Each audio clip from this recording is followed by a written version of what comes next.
79ാമത് സ്വാതന്ത്ര്യദിനാഘോഷ നിറവിൽ നാട്. സംസ്ഥാനത്തും വിപുലമായ രീതിയിൽ സ്വാതന്ത്ര്യദിനാഘോഷങ്ങൾ നടന്നു.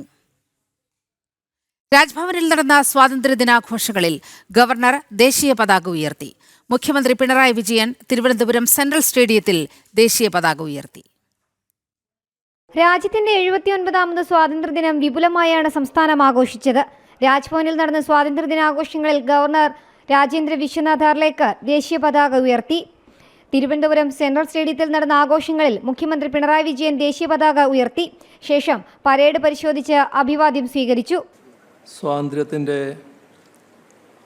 8ാം പതിറ്റാണ്ടിലേക്ക് നാം മെല്ലെ നീങ്ങുകയാണ്. ഇത് തീരെ ചെറിയൊരു കാലയളവല്ല. ഒരു രാഷ്ട്രത്തെ പരിമിതികൾക്കുള്ളിൽ നിന്നുകൊണ്ടാണെങ്കിൽ പോലും രാഷ്ട്രീയ ഇച്ഛാശക്തിക്കനുസരിച്ച് മാറ്റിയെടുക്കാൻ മതിയായ കാലയളവാണത്. വിവിധ സേനാ വിഭാഗങ്ങളുടെ പ്ലാറ്റൂണുകൾ പരേഡിൽ അണിനിരന്നു. 79ാമത് സ്വാതന്ത്ര്യദിനാഘോഷത്തോടനുബന്ധിച്ച് സതേൺ റെയിൽവേയുടെ തിരുവനന്തപുരം ഡിവിഷനിലും ആഘോഷങ്ങൾ നടന്നു. Southern railway divisional manager Divyakant Chandrakar ദേശീയ പതാക ഉയർത്തി. Southern railway divisional manager Divyakant Chandrakar പതാക ഉയർത്തി RPF പരേഡ് സല്യൂട്ട് ഏറ്റുവാങ്ങി.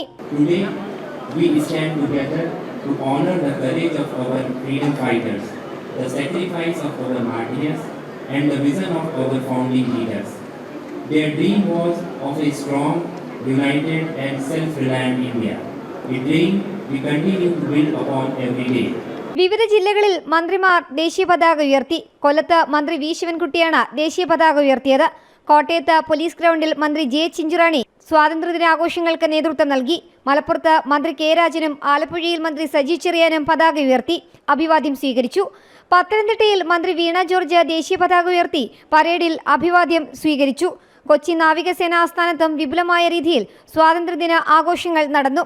സ്വാതന്ത്ര്യദിനത്തോടനുബന്ധിച്ച് രാവിലെ 9 മണിക്ക് ഇടുക്കി IDA ഗ്രൗണ്ടിൽ ജലവിഭവ വകുപ്പ് മന്ത്രി റോഷി അഗസ്റ്റിൻ പതാക ഉയർത്തി അഭിവാദ്യം സ്വീകരിച്ചു. ജനം, തിരുവനന്തപുരം.